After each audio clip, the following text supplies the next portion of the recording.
Hello, and thanks for joining us on the podcast that discusses all things gaming. Coming to you from the home of Gen Con and the gaming capital of the world, this is The Established Facts.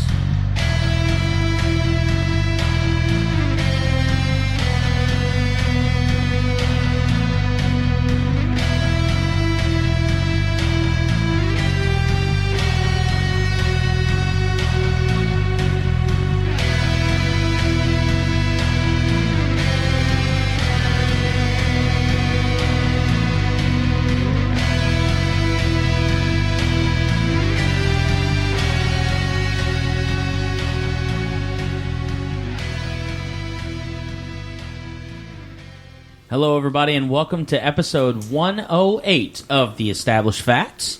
We are continuing, really officially starting our series on the Myers-Briggs personality based on the Keirsey temperaments.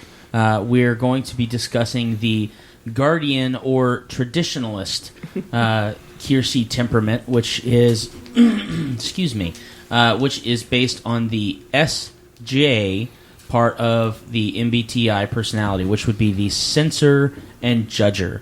So I'm going to let Debbie kind of give us an intro on the four different MBTI personalities and just kind of maybe just an overview of how they work a little bit, and then we'll get into more discussion. So the Keirsey temperaments are a way of breaking up the 16 Myers-Briggs personalities into four groups that tend to look at the world similarly, not identically, but they tend to have similar goals. They tend to have similar things that are important and also things that frustrate them. They tend to be similar. So these guys kind of travel together. So the SJs are the Guardians. They're the Traditionalists. And I'm just going to read you something. This is actually off of a website, www.keirsey, KEIRSEY.com, and it has all of them. So this is just reading off called The Portrait of the Guardian. I'm just going to shorten it up for you. We are the cornerstone of society. I say we because I am an SJ, and so is my sister-in-law, Kari. She is an ISFJ. We are the cornerstone of society, for we are the temperament given to serving and preserving our most important social institutions. We have a natural talent for managing goods and services, supervision, maintenance and supply, and we use our skills to keep things running smoothly in our families, our communities, schools, and churches. We pride ourselves on being dependable, helpful, and hardworking. We make loyal mates, responsible parents. We are stabilizing leaders. We tend to be dutiful, cautious, humble, focused on credentials and traditions. And we are concerned citizens. We trust authority, we join groups, seek security, prize gratitude, and we dream of meting out justice. We want things to be fair, we want things to be just, and we want people to get what they deserve in that kind of idea. Fairness is important. Usually have a fairly serious personality. They take their duties and responsibilities seriously. As I said, dependable and trustworthy. They honor customs and traditions. These are the people who don't want things to change usually. We like the tried and true. If it worked for the last 1,000 years, why are we changing it now? Practical and down to earth. Following the rules and cooperating with others is pretty easy for us. We are not comfortable winging it or blazing new trails. Working steadily within a system is the Guardian way. For in the long run, loyalty, discipline, and teamwork get the job done right. And I know the other personalities are in here going, whatever. But this is how we view the world. That's what I just heard. Lawful. Guardians are meticulous about schedules, have a sharp eye for proper procedure. They can be cautious about change, even though they know that change is healthy for an institution, but better to go slowly, look before you leap, tends to be a Guardian's philosophy. So some famous Guardians that you might have heard of in the world today, for example, Mother Teresa is considered to be a Guardian. Elizabeth II, Martha Stewart, kind of surprises me, but I guess I can see that. The traditional kind of homemaker thing. Supervisor kind of positions.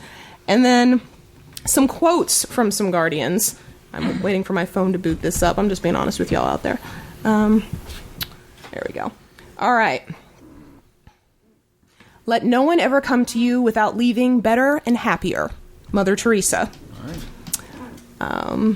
A politician is a man who understands government, and it takes a politician to run a government. A statesman is a politician who's been dead 10 or 15 years. The buck stops here. That was Harry S. Truman, an ISTJ. My personality. The harder you work, the harder it is to surrender. I will demand a commitment to excellence and to victory, and that is what life is all about. Vince Lombardi. Nice. Just give me the facts, ma'am. Jack Webb. Joe Friday. Yeah, exactly. Take responsibility for your life. If you're a victim, it's your fault. Stop being a victim. Get a grip. Judge Judy. There you go. So, Debbie, thank you so much for kind of the introduction to the Guardian temperament. I did realize, and I apologize. Let's go around the table and introduce who's actually here. Obviously, we know Dr. Deb is here, so let's go ahead and start to her right. This is Josh. Next to him is Ragaar, a.k.a. Jeremy. I'm Nurse Ferratu. Or Lance. We're recording this in the past for everyone listening. It's Halloween, so I'm going with that theme. And I'm Kari, the other SJ. I'm Bonnie, Don's sexy wife. I'm an S2, but I'm an SP, so I'm happy to sound off. And this, of course, is your host, Big Don. So, now that you've kind of had that introduction into what our discussion topic is going to be about, we're going to have a little fun with kind of some differences. Obviously, if you've heard our show before, we typically do a versus topic at the beginning, at the top of the show. So, we're going to do a versus topic of sensing versus intuition.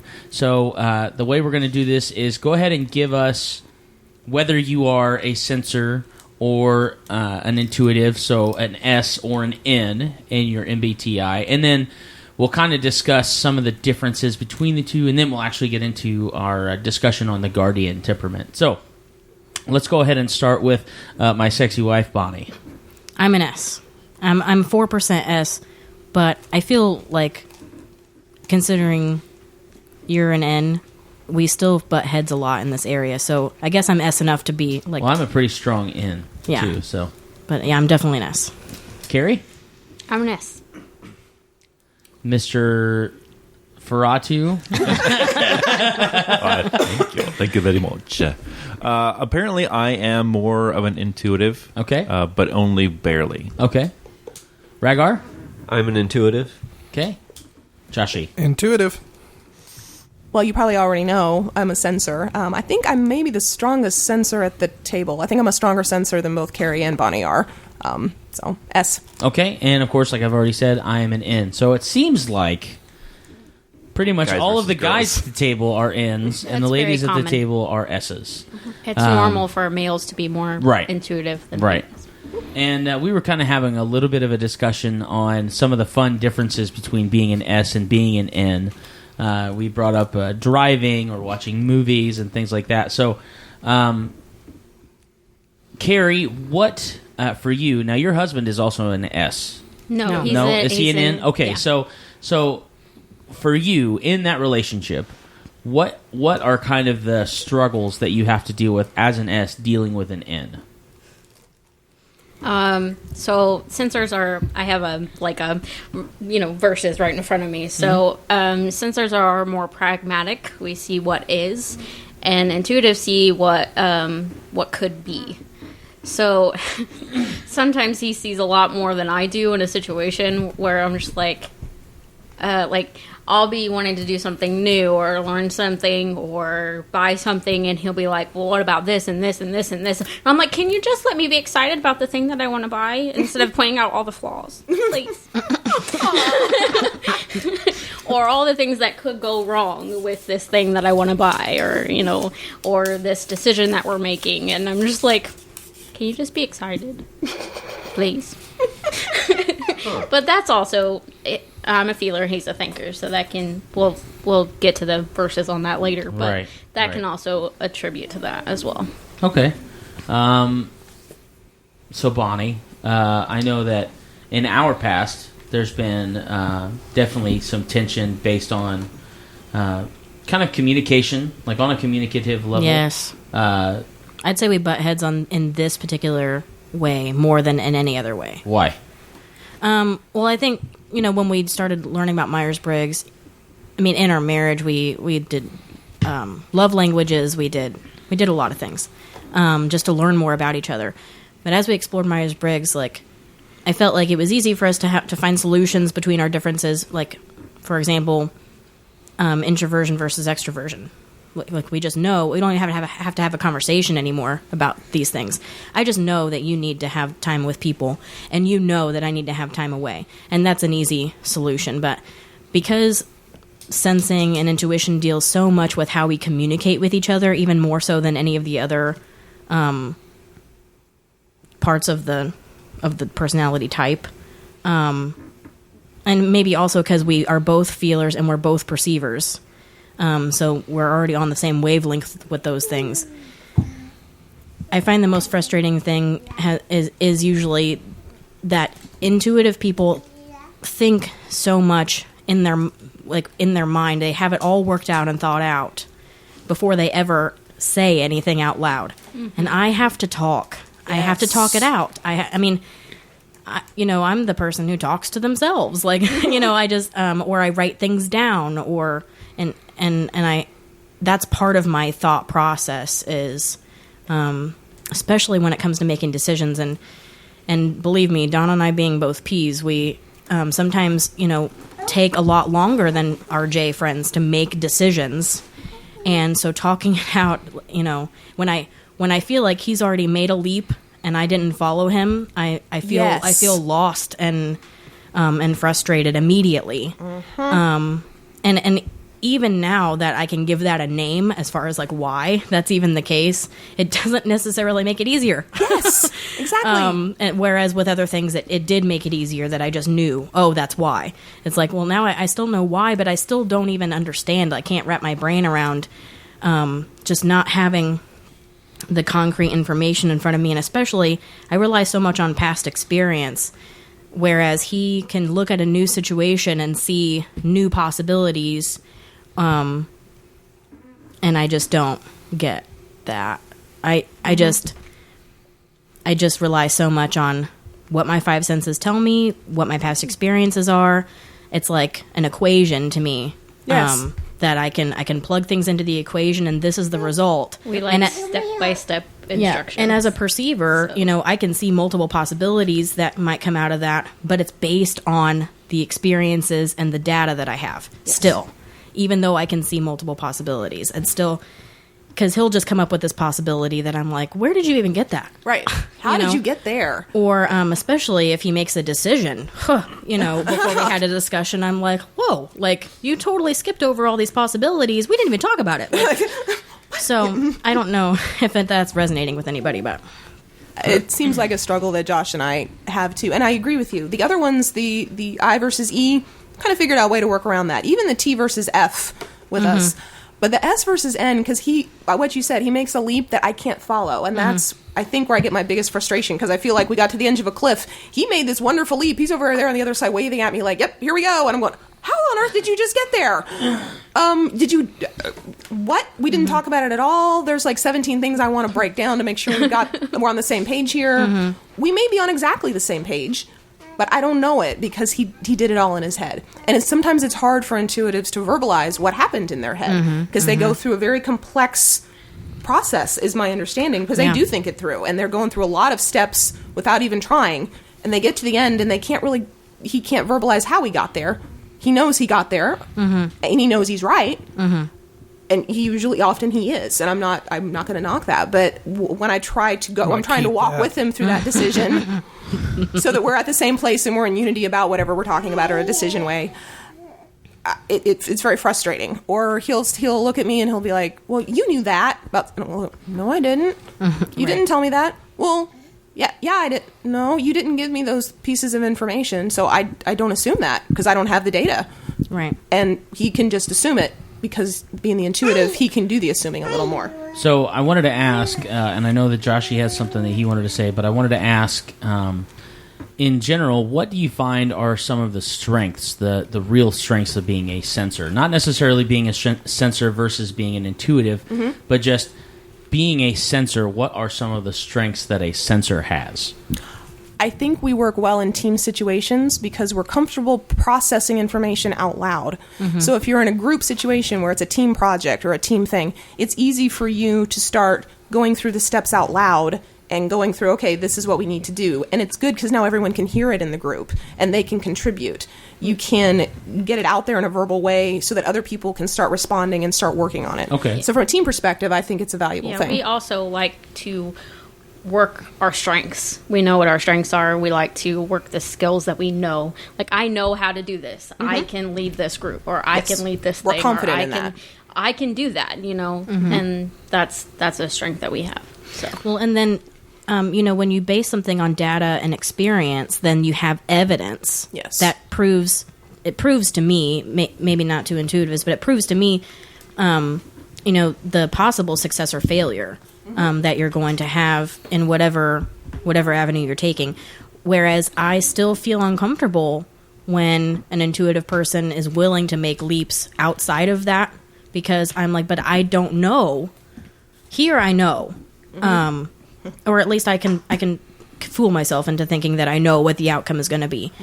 When we have enough data, we can process what we think the outcome will end up being. Exactly. And whereas I feel really uncomfortable with the intuitive idea of just having that hunch or having that vision, and like you said, Deb, there are several times when that works and they're right, and you're like, well, I almost think to myself, well, then you're just lucky. I don't want to be lucky. I want to be right. I want to make the right decision. Because sometime your luck is going to run out, and then what are you left with? But that's just my perspective. Yeah. Joshy, you said, or you had something that you wanted to say?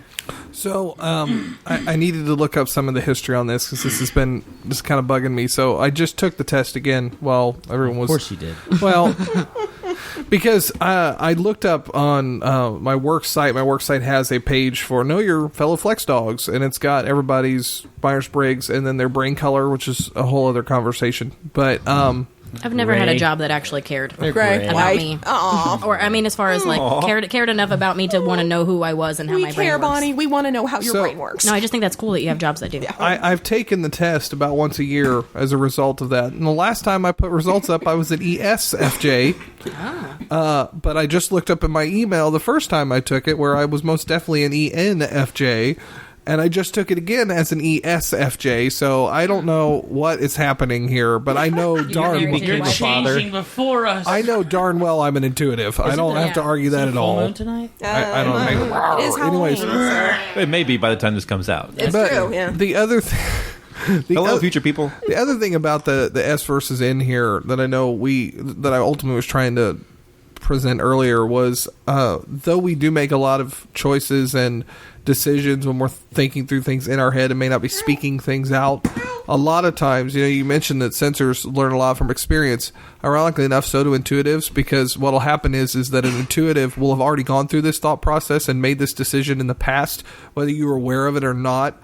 And thus, when someone says, well, what do you think about this, this, and this? An intuitive will go, well, we've already thought about that. This is how you do it. Because we'll sit and just plot.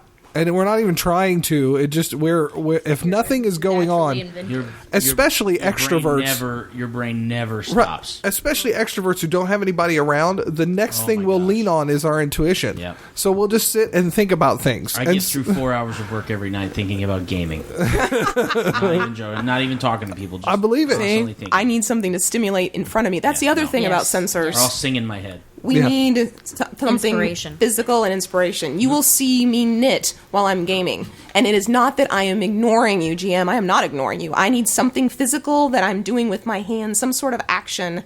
That is important to me, that using my senses. I learn better if I'm using something like with my hands or that kind of just muscle memory. I learn better. I would sit there and doodle in class because I needed to do something with my hands. You need to have a physical stimulation so that your brain is retaining what you're getting. Yeah. Lance, you had something that way. Yeah, militarily, there are people that write what are called SOIs or SOPs or standard operating procedures. Those are our feelers. They're the ones that this is the way it is, this is the way it has been done, this is the way it's always going to be done. I'm going to write you a book so that from now on you'll know exactly how it needs to be done. Right. The perceivers, on the other hand, are the people that say, but why? So that's kind of my take on this. Is I can see it, I can touch it, I can understand it completely because there's a book based on it. This is the rules. This is how it always is. As we were talking about driving instructions, plans. I'm the guy that says, the guy that in front of me that just crossed 3 lanes of traffic to go to that exit when he was in the leftmost lane, that's against the rules. Yeah. Right. That's me being my thinker side. That's my sensing side. Or judging. But when I want to do it, that's the other way around. I'm like, I got to get to that exit real quick. Right. I can do that. Yeah. Right. Jeremy? Something I'm curious about is, let's say that you guys are getting into the car. You're getting ready to leave. Me personally, I'm thinking about where I'm going. I'm curious as the sensors if you're thinking about what are the things that need to be done before we leave. Yes. Oh, yeah. Okay. Yes. Have we done everything we need to do right now? Are the doors locked? Are the dogs taken care of? Is the kid in her car seat? And what are my steps to get there? And I'm narrating. I got my Yes. keys. Okay, wallet. did you grab the book? I got my Okay, keys, did wallet, you? and phone. Yeah. That's all I need. And I might ask the same question 10 times, but I have to have that dialogue all the way out the door. Did you close the garage have door? an actual checklist in your head? No, well, they do. Yes. The We do. judges probably do. Yes. The judges do. The perceiver is so random. She's like, Yeah, you can't have a checklist in your head when you're an intuitive perceiver because literally everything is on the list. well, and It's he's bad because he ridiculous. just has everything, and then Yeah, and I'm dialoguing all the way that's out the why door. I carry a backpack everywhere I go. Or 'Cause you monologuing never really because know. he's not You never know. responding. That's why I think I would be really good in a survival situation because Boy I'm like Scout- you could use everything. The Well, scouting, one of the rules of scouting is always be prepared. Always be prepared. That's right. That's well, right. but at the S is, at least to me, I'm going to be prepared for what? Everything. Well, I can't be prepared for everything. It's physically impossible. Because a balloon could, like a hot air balloon could drop on my I think head. there's- How do I get prepared for that? there's an interesting point here because Run. now we're dealing with judging, perceiving as That's well true. as the intuitive. Yeah. So with that being said, we are focusing on the SJs, correct? So Yep. Based off what just happened there, an SJ will have a checklist. yeah. Yes. Oh, yeah. Oh, So yeah. I was trying to use that to I gear. have. Yeah. I definitely No. will. Two SJs. I have Now- a packing list for Do you? like every situation. I have to have a list. Yeah. I might have a list as a guideline just to help me remember all the things that I need to remember, but actually going through and checking the things off, oh god. And definitely not in order. Any sort of priority to, or I'm not sure if that might be a judging characteristic. That's Yeah, definitely it's a judging judging. thing Okay. to have a priority. I mean, as long as all the things get done, I'm like, So You know. the way that I I will color code occasion- my list. on occasion She's a stronger J than I am. She will. on occasion when I'm talking to people about the Myers-Briggs personality stuff, and I break down each one, so E versus I, S versus N, T versus F, J versus P. A lot of the ways that I'll do it, I'll just use very mundane activities to kind of describe. So the one that I always use for sensing versus intuitive, and this may help some of you sensors out there to kind of wrap your brain around an intuitive and vice versa. When you're doing an arithmetic problem, not even like maybe just long division. When you're doing a long division problem, there's a procedure that we all go through because there's a way that you have to do long division. There's just a way to do that. An intuitive will look at There is a common way, and then there's common core way. yeah, which is ridiculous. Just dumb, and we're not going there. So an intuitive will look at that problem and they'll go, okay, 7 goes into 28 4 times. In their head, they've already done the math, they know the answer, and then they write the answer down. And then they fail their math test because they didn't show their work.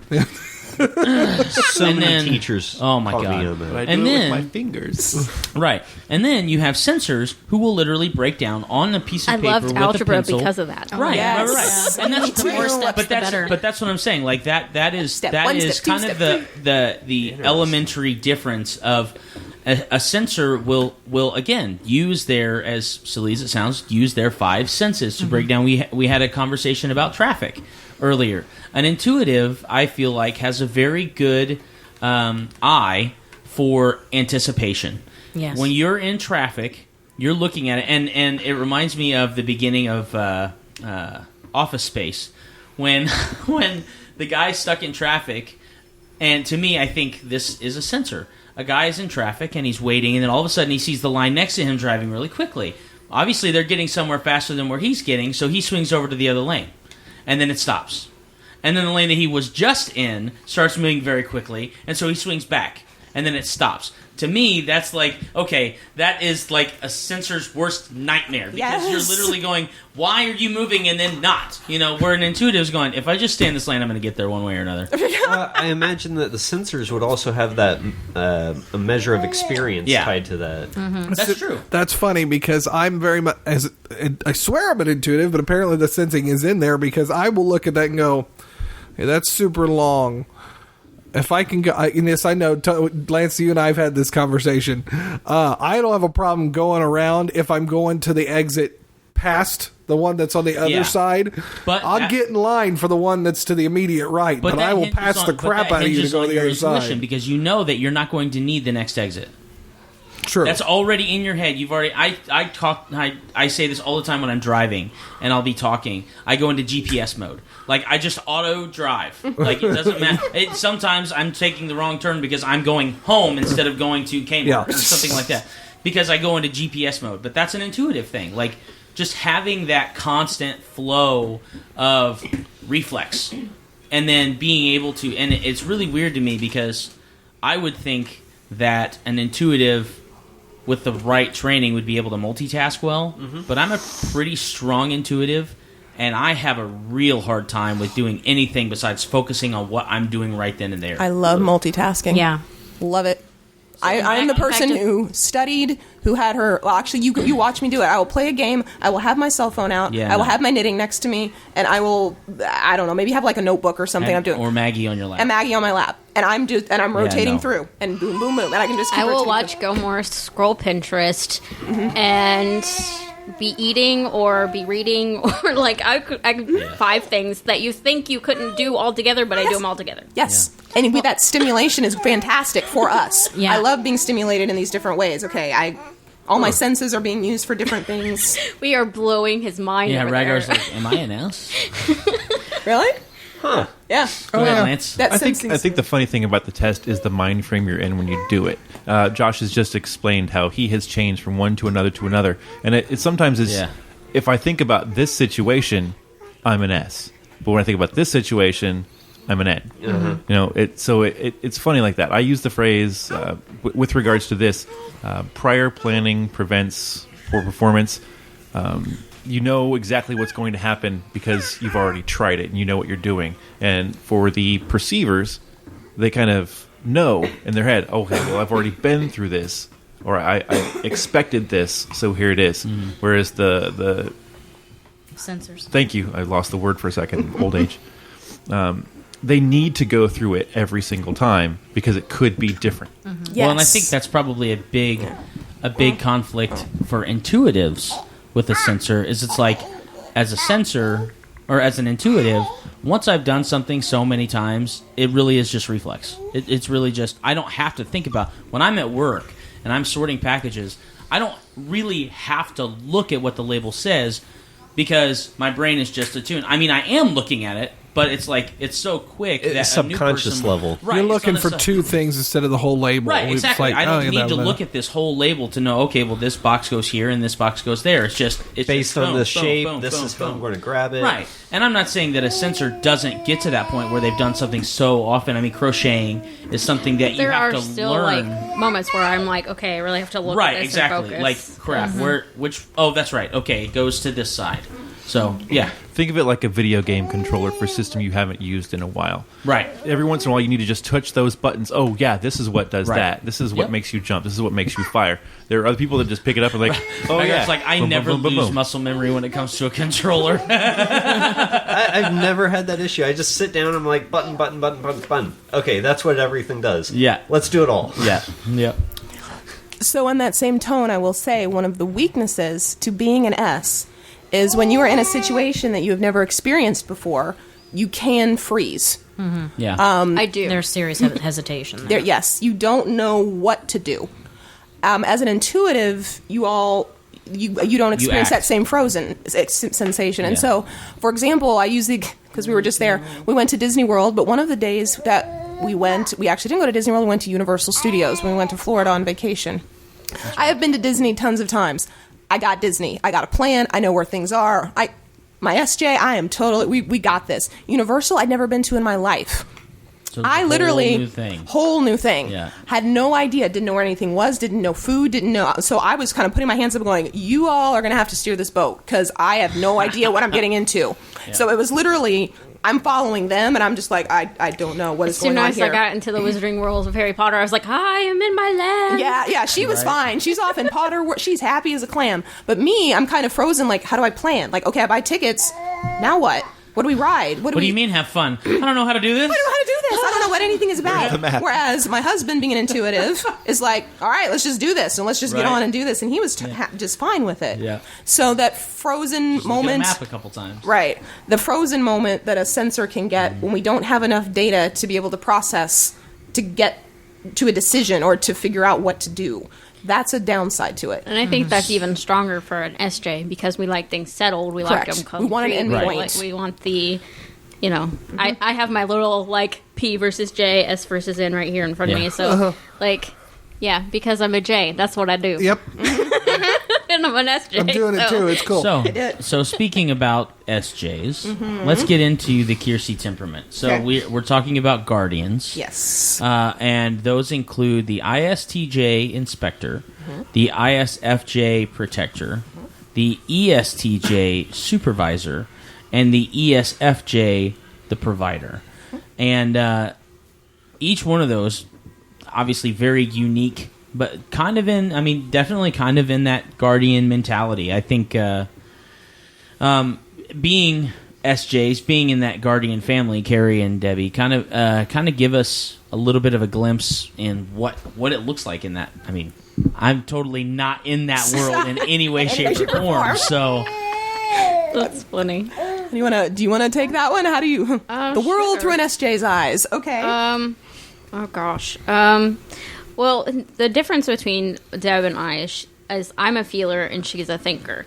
So we could probably give you even breaking it down even that far. So for me being, the sensing, feeling, judger, because that's the difference, because we're both introverts. I like my step-by-step instructions and I like my, solve it to the end kind of thing. But I also, will just grab, Maggie's saucer out of the box and just decide to build it because I feel like it. Because I make decisions based off of my emotions. But I know that this is something that she needs. It's practical. I want something new for her. I have the instructions. Eventually I'll get it done, And if not, I have a husband who's very mechanical and will do it for me. So, that's kind of, I don't know if that's different than the other people, but. Okay. Yeah, the basis which is in the SJ, which is it going to take care of people? Is it going to be practical? Usually we're very practical people. We're not going to be the highfalutin. If you get a gift from me, it's going to be a practical gift. Are you going to be able to use it? Are you going to value it? Are you actually going to appreciate it? If it isn't one of those things, I'm not going to get it for you. Is it going to help people? Is it going to support them? Is it going to make them a better person? As a thinker, it's not as important to me that I make you feel good. It's more important to me that the end point is good. So I'm more willing to give opinions that maybe aren't necessarily nice, but I believe are in the best interest, that you're going to be a better person and things are going to be better at the end. Because I want you to be a better person. I want our relationship to be better. I want life to be better for everybody around me because I want that protecting kind of aspect. Not as much as Kari's. The inspector is more wanting things to be done correctly, because when things are done correctly, things go smoother. Things go better. Life goes better for everyone. And so that's... The duty fulfiller is also the other name, and I actually embrace that more than the inspector for my nickname, because that is actually how my brain functions. What are my duties? So literally, if you were to look at me right now and take a snapshot, you're going to see me on this podcast fulfilling it's a duty. I'm part of the podcast. I'm glad to be part of the podcast, but it's my duty. This is one of the things I do. Taking care of my daughter, who is also my duty, because she's my daughter, and so I'm taking care of her. I have my cell phone in front of me in case anyone needs to contact me for an emergency, because I'm a doctor and that happens. So there's another kind of duty in front of me, and I'm comfortable with this. Some of you out there may be going, oh my gosh, you have everything's a duty. That sounds terrible. It's not. Thanks, guys. Okay, we're going back to second grade. Thanks. Yeah, that's right. It sounds terrible. Everything's a responsibility. But I like that's responsibility. Okay. Yeah, we like responsibility. We actually embrace it. We don't mind it. The thing we don't like is when you give us responsibility, but then you take it away.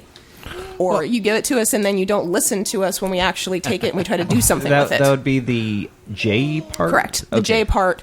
Once I make a decision in the responsibility you've given me, follow my decision. Respect what you've done. And I'll tell you, this may be more of a feeling thing, but this is it's a difficulty I know that Deb and I have expressed with both of us. The difficulty with a duty fulfiller is that she always, and this is just my observation, I'm not trying to judge from that perspective. Observing from a different viewpoint is always good. Yes, is that she puts her duties at a very high priority, and to someone, well, to Oh my! Congratulations! Just quit. to someone who puts a desire or what they want at a relatively high priority, or especially someone that's, frankly, I'm not a perceiver, but intuition and feelings, emotions coming into play. There are things that I want to do, and I want to do it now, and I don't understand why you don't want to do it. Even if it is something I love the fact that you're looking like right at me when you're. He's not going to look at me, apparently. No, this is part of the improv training. I got to look at somebody. I know that's true. And I can't really look sideways and look at the microphone. So I'm only teasing. Anyways, so watching a duty fulfiller put duties at such a high priority when someone who's used to doing things with their gut, an intuitive feeler in particular, can be mind-numbingly frustrating. And I know with the SJ, it's particular, you guys are trying to check things off the list and make sure things are being taken care of. And that's an honest. I don't know if it's a weakness, but it is something that is a counterpoint for those of us that are not SJs. As funny as it sounds, what is mind-numbingly frustrating for a guy like me, who happens to be an ENFP, which is the opposite of your wife, an ISTJ, is doing the mundane list taking every day. I know I take responsibility for the things that I have to do, but the things that I don't have to do, I will usually find something else that I want to do instead of doing that. It ends up being the other way around. For me, now I'm a TJ, though, so Kari can counterpoint this. I will often, by the end of my days, find that I have done things that I needed to do. Mm-hmm. Okay, so the laundry's done, the cleaning's done, Maggie's fine, blah, blah. I haven't done much of what I wanted to do. Right. And that can be draining.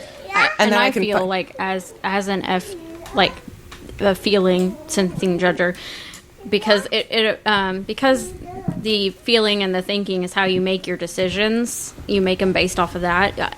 I feel a lot of the time that I didn't do all the things that I wanted to do, like that I needed to do, because I did too many things that I wanted to do because I based it off of my feelings. Right. Mm-hmm. So I look at that long list that I've made myself because I like all the details and I like all the plans and I like all this stuff, you know, all worked out. And then I didn't have enough hours in the day to do it. And then I feel bad because I did too many of the things I wanted to do instead of the things I needed to do. Right. Lance? Coming from a role-playing standpoint, since this is kind of a gaming podcast. Yeah, we were getting Is that what we are? Yeah, I forgot about that. just thought I'd ask a question. SJs, are they the ones that like to role-play shopping? Yes. Yes. That sounds like a fantastic idea. I really I'd love want to role go to play the magic shopping store. for a hat Yeah, and right. a wand. I know we can Yeah. role play shopping for a wand. Yes. That sounds like so much fun. Okay. Yes. Just the question. I know Yeah, I think there are so. the people that, okay, well, I want this. Fine, you buy that. It's this much gold. Right. And it's I over. hate that. And people get to haggle over certain prices, and I wondered if that was the SJs or not, and apparently it is. Definitely. Yes, it's definitely something that we would enjoy probably. Yes, and I want in gaming. So I'm the person who's asking the GM exactly how much gold do I have? Is it 10 or is it 12 gold to get the wand? Is it 15 or 18 to get this? Okay, I have 2 silver left. That's me. That's You an can SJ. definitely tell that almost all the game masters are not censors, because we look at that crap and go, no, not important. Not even remotely. Or sure, yeah, you find exactly what you're looking for, and on top of that, you find all this other stuff. Like ammo. That's the first thing I think is like, you're a bow shooter, you have enough ammo. Right, you use a bow? Sweet. Okay, well, as a bow user, you know that eventually you could possibly run out of arrows, so guess what? You never run out of arrows.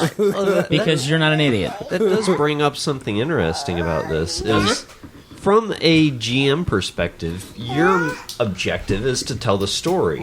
But it's really to make sure that people are having a good time. Yes. So balancing, I guess it just depend on the group that you're with. If you're a whole bunch of SJs, Absolutely. allow that time to... Something that Debbie and I have had a conversation about in the past, and again, we are on the Myers-Briggs scale on total opposite ends.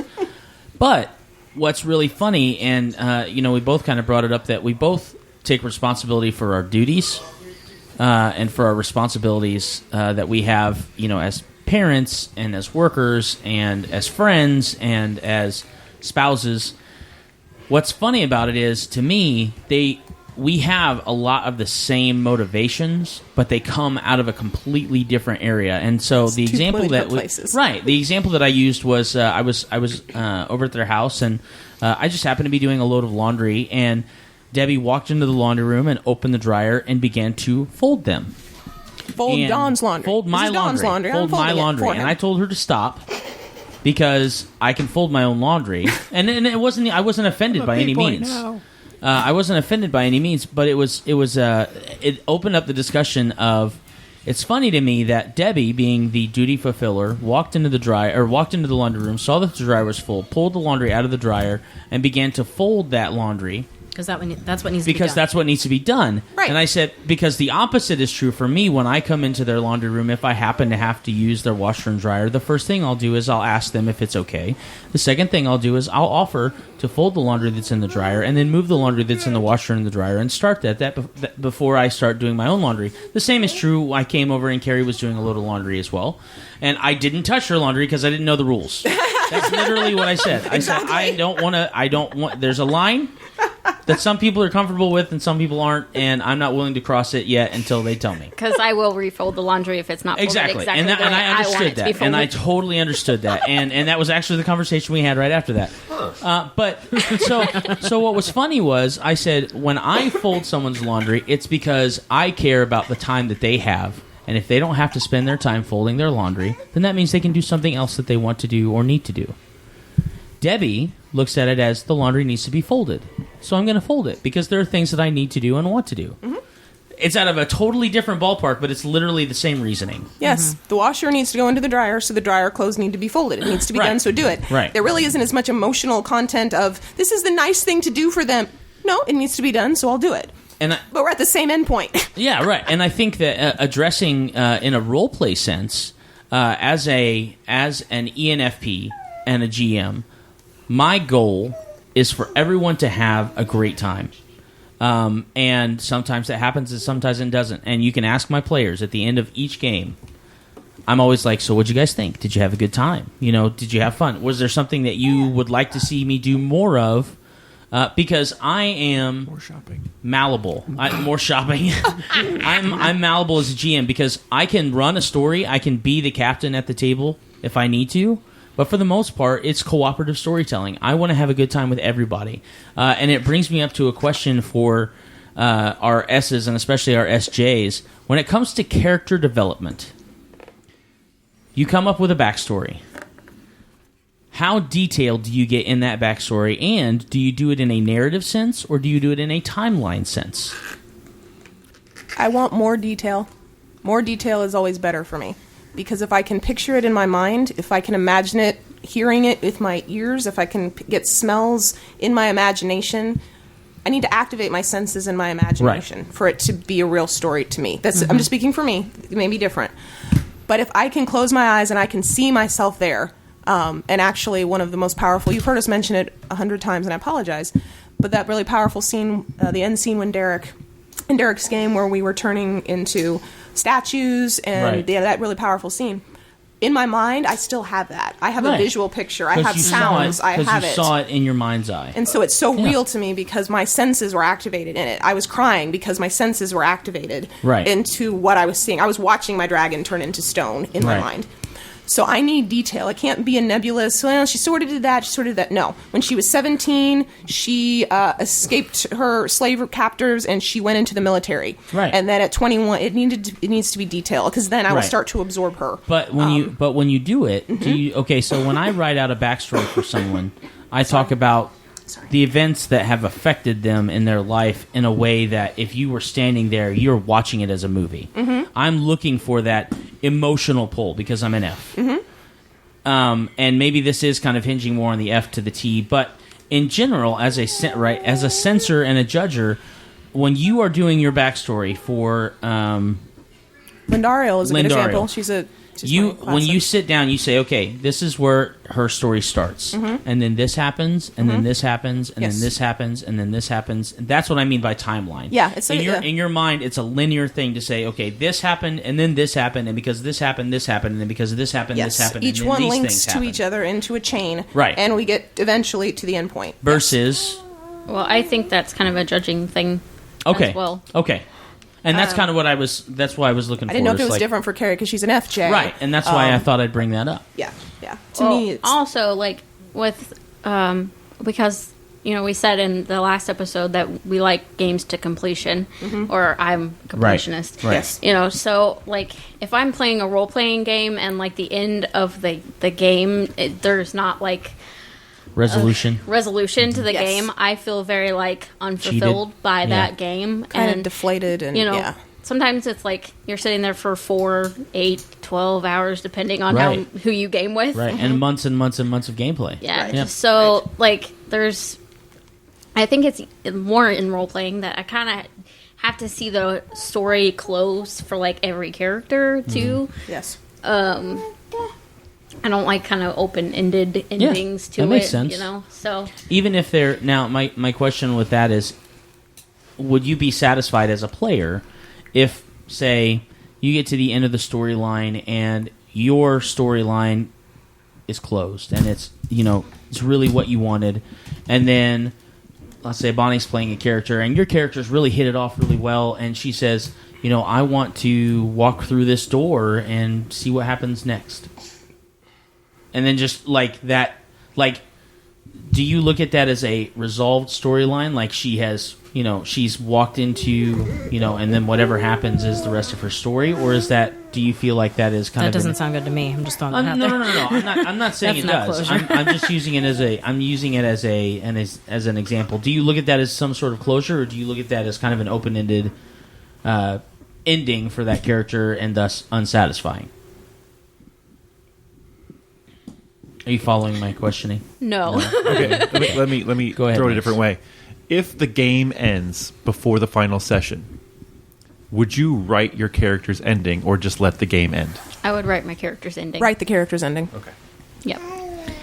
You had asked about character creation, and so as a censor, I prefer to sit down either with the GM or somebody who's involved in the game and have a conversation about my character. Maybe that's again the talking out loud, the working it out. Like I could probably sit by myself and look through the book and think, well, what kind of class do I want to play? And then, okay, what kind of person would, and I could try to figure that out by myself. But the games I can think of where I had a character that I really delved into their personality, outside of Myers-Briggs. In fact, I've only just recently tried to put a Myers-Briggs personality behind a character, and I haven't even really played that character yet to know if it's working out or not. Interesting. But just the idea of I have to have something written out. If I just have a character that is this is my character sheet, and this is all I know about this character. numbers. It's not That is enough for me. completely dull for me. Yes, I have same no here. desire to play that person. I don't know who they are. Right. So I have to sit down Yep. and write out something about them. But the times when it's really full and detailed and fun for me are the times when I sat down with, especially when I sit down with Dawn whether he's my GM or not, and we just have this back and forth because he is the inspirer and he can bring up ideas, and I'm like, yeah, and then I think and that's add why I things. like The Sims, because Yeah. I get to make that person, and I know everything about this person. I know why Yes. they wore these clothes. I know Yeah. like Right. why they fix their hair this way, and Right. why they want to be with this person. You knew their And, parents. and you then know that. Yeah. Through those experiences, it's easy for me to make decisions in game what they would do. what they would really do, because I already know about all these past experiences. I know what they would do with new stimulus, because it's not necessarily new. It's not the unknown. I mean, even in games, I'm intimidated by new systems or new worlds that I've never played in, because I'm like, well, I don't know enough about Right. this to be able to make clear decisions, or Right. I don't know you what I'm I mean? supposed to decide. I don't know what yeah. But I'm not against playing like in a world that I'm familiar with, like Pathfinder or something. I'm not outside of playing a character that a class I've never played before. But what I will do if in a new class is I will put things into that character that I have done before. Maybe even just more of my personality, so it's easier for me to. I don't know, but all of that is in the backstory, and the clearest time when I remember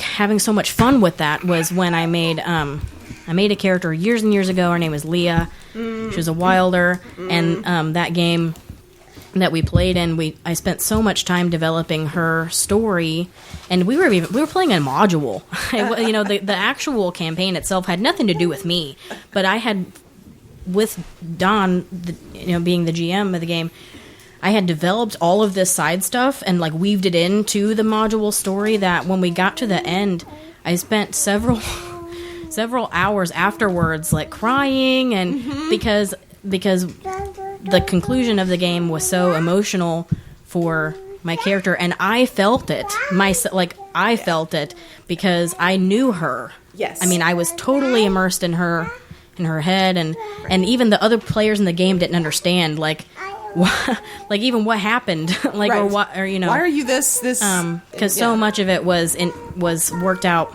behind the scenes, and that's what makes the game fun for me. Yes. Is having that personality and that role play. I couldn't sit through a D&D board game where all you do is crunch through monsters. That's just not That's what makes not- it fun for me. Especially not the current, most recent one, the Elemental Evil one, because we just get beat up bad. man, it's crap so out of rough. us every time. So something to kind of expand on with that is, on I think the last character I worked on, Don introduced me to this booklet, essentially, where you can roll up dice, and that helps build out the character's backstory. Okay. Oh, the Campaign. big background generator or the ultimate toolbox. So we've used two of them. I think it's the big one. There's also one in the ultimate campaign, I Yeah. believe. Storyteller's So- Handbook. A background generator. I'm curious how something like that would be. Would there be any value to helping the backstory be written for you, or would you prefer writing the backstory yourself? That's called Heroes of Legend, by the I way. liked having the backstory because we did that for one of the games that Don ran for one of the characters, and I kind of knew what she would do in certain situations. It gives you a good baseline. Yeah, but Something to inspire you then? Okay. I like that because as censors too, I can't see big picture really well.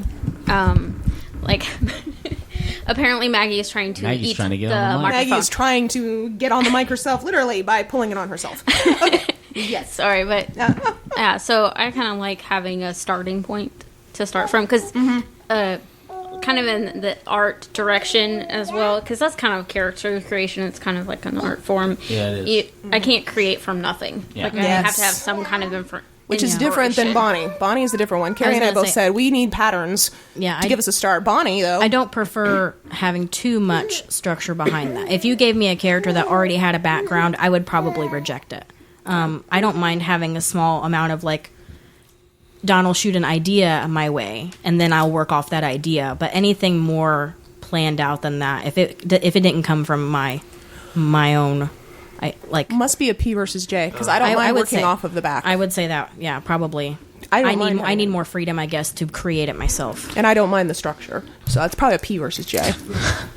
Make sure you knock yourself out with your mic there, Josh. So one of the bits of information I know Deb gathered for each of these episodes, and I want to make sure we get it in before the episode's over. Well, I was actually getting ready to ask Deb. Obviously, we're gamers, and we enjoy role-play games, and... did I cut you off, Josh? No, Okay. Totally. I'm sorry. You did, but you're going in the same direction I was. So, several of the Intuitively. websites that Debbie has looked at and over conversations and things like that, and kind of actually seeing how the personalities have been used in the relationships that she has with the people who possess those personalities, has put together a list of character classes that are somewhat associated with those personalities. Some of them I agree with, and some of them I don't. But very quickly, Deb, why don't you go over them for the Guardian temperament, and then we can kind of very quickly discuss whether we agree with him or disagree with him, and then I have one other thing that we need to do before we close out. Yeah, because I'll give you these ideas, and I look at these with an open mind. But if you guys disagree, I'd love to hear what you think would be better matches for these personalities. And I know not all of you are SJs, so, go with it. But, so the ISTJ, so that would be mine, the introverted sensing thinking judger, I think would be a good monk. Self-contained, controlled, lawful, duty fulfiller kind of an idea. I think that an ISFJ, this sounds really funny, I think would be a good fighter. Now, I know I probably just broke somebody's brain in there. But that fighter, that defender, that I will stand between you and something that's going to harm you. The protector kind of an idea. I think Paladin. Paladin? Okay. She's an ISFJ. I ain't going to argue with her. Paladin. That's probably my favorite class that I've Paladin. played. So Is it Paladin? I'm going to throw this in while you're reading these off. I'm looking at the Avengers list of these. Oh, boy. So for your ISTJ, it was Maria Hill from S.H.I.E.L.D., and your ISFJ was Steve Rogers, Captain America. I kind of giggled a little bit when you said fighter and paladin. I'm just like, hee. Yeah. Because there you go. So, okay, I know. Fair enough. We don't have any ESFJs in our group, but we're nearly positive that my cousin, I'll say her name because, Noelle, is an ESFJ, which is an extroverted version of Kari. So it's still that protecting aspect, but it's much more people. I'm going to break your brain on this one, too. Barbarian. More able to express outwardly, but still that defender. Still that I'm willing to fight for you. Like, the mama bear protecting the cub. I'm going to growl and I'm going to roar and I'm going to get in your face. See, I think because the other title for an ESFJ is the provider. Okay. And I think that might be where Josh is getting a little bit muddled up because he kind of falls between the provider / the giver. And the giver, yes. This is so messed up. This Avengers thing has not completely. It's got Agent Phil Coulson as the ESFJ. Okay. Which is cool, right? The ENFJ is Loki. Oh, nice. Wow. Evil. Giver and the taker. Hello. Exactly. But I was thinking more along the lines of possibly a ranger. Okay. As the provider. Oh, okay. Just kind of playing off because they're the woodland defender, but That's really your eye. they're not afraid. They're not afraid to. They're not a druid. Druids are more introverted than a ranger would be. Yeah. They have tracks, so they have the ability to move in and out of rural and urban areas. They can do the survivalist Right. type of thing. Yeah. Okay. I like it. And then the last one is the ESTJ, which is the extroverted version of me, if you will. And I put this down as a marshal, because these are called the guardians or the supervisors. Now, the marshal would be probably from the 3.5. That is a 3.5 D&D version, correct. I don't know if Pathfinder has a modern version of it. But that marshal, that coordinating, the planning, but you can work with people. It'd be a bard archetype of some sort. Probably. There'd be one. That's probably what This I'd has say. Thor. As an As your ESTJ. ESTJ. Thor. I can see Wow. Because he is a commander. He's a battlefield commander. he is. Yeah. Yeah. I'm surprised king. that you didn't mention cleric in any of those. That's because I think that a cleric is actually, and we'll get to NF. this later, an ENFJ. I think and clerics are feelers. I think they're givers. I think they tend to be they want to give of themselves. they care about people, that healing aspect of them. That's why cleric is in here. I just don't think Maybe that if you were the kind of cleric that's more so like a battle battle oriented cleric. I actually possibly. think Loki is a good representation of that. I know. If he wasn't evil, I'd see him being a cleric. Yeah. Specifically, I'm thinking the Thor movie early on. Yes. Well, very first. and I was going to mention, and the weird thing to me, the wizard. We had this conversation when she was going through these lists before. That the wizard in particular, I feel like can land in a lot of these different ones depending on their reasoning for being a wizard. Yeah. I think and a I wizard think that's is a T. I think well, there's an INTJ. I agree, sorcerer only is because an of the F. book element. But that's the problem is that why it's a lot of these classes are going to be why did they take up their training? Okay, so I'm going to contest a little bit with you on the wizard versus sorcerer, because I think a wizard is an S. Well, you didn't need that paper anyway. Nope. Is an S and a T, mainly because they have everything listed before them. Probably a P, probably an STP, because they have a spell for everything, and they have it in a book before them so that they can read it. And instead of them being reflexive, they are considering what is going to come next. They are really putting their T to the test. Whereas a sorcerer would be more of, in my opinion, probably the NF, maybe J, maybe P, but definitely everything is memorized. Everything is inside their head. I know we're exploring versus topics on the other things, but I feel like the sorcerer versus wizard thing is going to be a That's fine. conversation too. We can definitely do that. All right, and then the last thing I wanted to kind of catch. ask, and this was a little note from Lance. Motivations for an SJ. So, does an SJ have the motivation for the good of, and he has 7 on here, which I think is cool, the realm, the people, the party, the self, the story, the players, the experience. And these are not ors, I don't think. I think you can take each one of them individually. So would you say an SJ Guardian would be motivated by the good of the realm or the kingdom that they fight for, if you would? Can they? Definitely. I would say more than can they. More than 50%, 51% of the time. Yes. Would they? Yes. Yes. The greater good is what I think of. Be more of a J for me and less of a P. Okay, sorry. Yes. They're going to look for the greater good, what is going to be best for the kingdom. And Okay. I think so. And I would think that the next one is probably very similar, but the people. For the good of the people. Would an SJ act in that way? Yes. As a thinker, though, it may not necessarily be what the people want. Okay. If in my own mind, if I think this is the best decision for you all, even if it's going to be uncomfortable or it's not going to be nice or fun in the short term, but best for you overall, this is me as an STJ. Okay. Yes. Okay. The punt to Kari because she's an I think SFJ. that would depend on what the decision is. Okay. How about for the party, the good of the party? Not always. An SJ for the good of the It party. would be the same thing. It would be based on what the personal interest is. The good of the mission. What is the bigger cause is what I would ask. Yeah, the if bigger the party cause would be wants more to important. steal from every inn along the way, but the big cause is that we're going to go and try to rescue the princess in the castle, I don't care about the party. The goal is we're trying to rescue the princess in the castle. So, well, the party wants all the money so that we can have a great time. No. Is an SJ ever motivated or more than halfway motivated for the good of themselves? Usually no. For me. I think that's where the feeler thinker Yeah? shift is. 'Cause Okay. sometimes I do things for the good of me. Okay. And usually I don't do Because things if for the I'm good not of me. good, then nobody else could be good. Okay. So All right.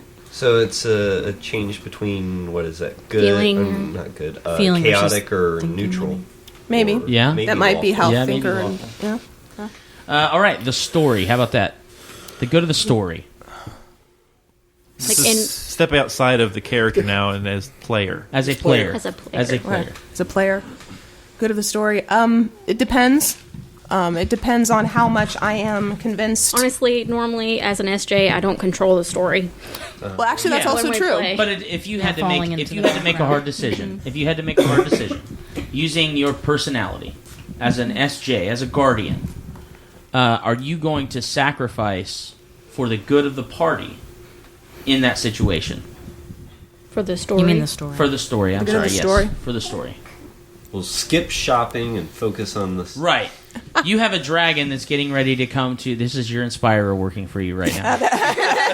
You have a dragon coming to sack your town. Okay. You know that dragon has to conjure up this spell that's going to take 8 hours for the ritual to be completed, which means by nightfall this dragon will be up and active and ready to eat humans. Okay. Okay. You are in the local village, the local borough, if you will, and you have 8 hours to prepare. Okay. I want to play this story. I know you do. Okay. By the way, out there, this is the way you get it. If you have a sensor that's looking at you going, I don't know what I decide, give them a specific You have picture, you have and 8 they hours. can usually tell them. You have Okay. 8 hours. Uh-huh. Okay. Your town has very few defenses. They have a city guard of 20 men. Okay. 10 archers, 10 foot soldiers. Okay. They usually rotate. There are approximately 200 people that live in this town. I'm trying to help you censors out and Thanks. giving you as many details as you can. Thank you. It's brown. The mayor... Trees are That's right. barkless. The mayor... Spring. in finding out this information from not only yourselves but also the bards, the mayor and all of his cabinet have fled. Okay. They are not interested in dying via a dragon. So there is, Right there, the he is SJs a are coward. furious. He is a coward. The SJs are furious because you just he has rejected your very, duty. He has All right. very, he was actually inherited the seat of mayor by his father, who was before him, who happened to name him as the lieutenant mayor, and he stepped into his seat when his father passed away Guys, 2 this years is ago. just an example. I know. I'm sorry. I'm trying to help him out. Yeah, trying I'm to help him totally out. in the story now. I'm furious So- at them for leaving. Next. Yes. So I'm invested now. Yeah, you're now invested. You Okay. totally got the SJs here. The captain of the guard has come to you for help. Okay. He needs to raise a militia to be able to defend the city. Okay. But he's also looking at you because, as adventurers, you have experience in fighting things like dragons versus hordes of goblins and things like that. Yep. Okay. Let me read this list now. Now that I know where we're at, What do you decide to do in motivation for the good of the story as a player? we're gonna try to raise up a militia amongst the farmers and whatever else because we need to have some sort of something to hold off this dragon until we can get some bigger people in. But I mean, I'm gonna try to help them raise the militia. I maybe try to teach them a few things about how to fight and how to defend. That's how an STJ would do it. I don't know Okay. an SFJ. How would an SFJ? Oh gosh. You have Okay, so if I'm my paladin, Trixie, she would be fighting the dragon by Right. herself. but that's 8 hours away. You have women and children. You have men who are mostly farmers. Mm-hmm. They could I would probably probably evacuate the town evacuate the town. Okay. Why? to save as many people as possible. Okay. While she's That's evacuating. the like feeling this. aspect. We should do this more often. This is fun. Okay. Look, we just got an actual play. How do you? Right. That's exactly this. Hang on, sorry. To help motivate the people at your table. Okay. You've got ENFPs and ISFPs and INTJs, and they're all trying to figure out a plan of attack, and you want to help motivate for the good of your players at the table. Mm-hmm. How do you do that? As I an don't. SJ. I crochet. Okay. Good answer. The ISTJ gives the rational reasons. This is why we need to do this, because if we don't do this, the dragon's going to kill the whole town. He might kill us. All of our hard work creating these awesome characters is going to be gone, and then we won't be able to get on with the story. So what we need to do is defeat the dragon. Our Okay. duty is to defeat the dragon. I think right. that's also because I'm an introvert, and most of the people I roleplay with are extroverts. Okay. That's So- true. That's totally cool. So you're used to All right. letting them take the lead. Last question. 8 hours. The dragon appears. You're fighting and fighting and fighting and fighting. 6 seconds of combat that takes 2 hours. Yep. Like every game. Yes. But a 12-day walk takes 10 seconds. That's Yes, right. exactly. You have finally gotten this dragon to where you think you can defeat him. However, in order to defeat him, you must put your own life on the line. Absolutely. Yes. For the good of the experience, what do you do? Put your life on the line and let the dice decide. Absolutely. Even at the risk of losing your character. Yes. Yeah, it is clear there was no thought there. Okay. Now, Cool. All which right. one of those is most important? The last one. The experience. I'm sorry. Which one of what was the most important? It's the Oh, that yeah, was- To me, that one's the most last the one, experience putting of your the game. life down on the line at the very end, the big experience of the game, is your character is risking your character. Derek has ruined us. Well, it was already in my nature anyway, so he just took it to the next level. It's okay to be able to risk the character and risk that time and effort for that good, amazing gaming experience. That It's totally sacrifice is okay worth if you it. answer differently, Carrie. Oh, I know. I'm thinking about the list. See, I'm going over the list. That's my judger. I'm like, doing the list. Gonna go over the The list realm, again. the people, the party, yourself, the story, the players, and the experience.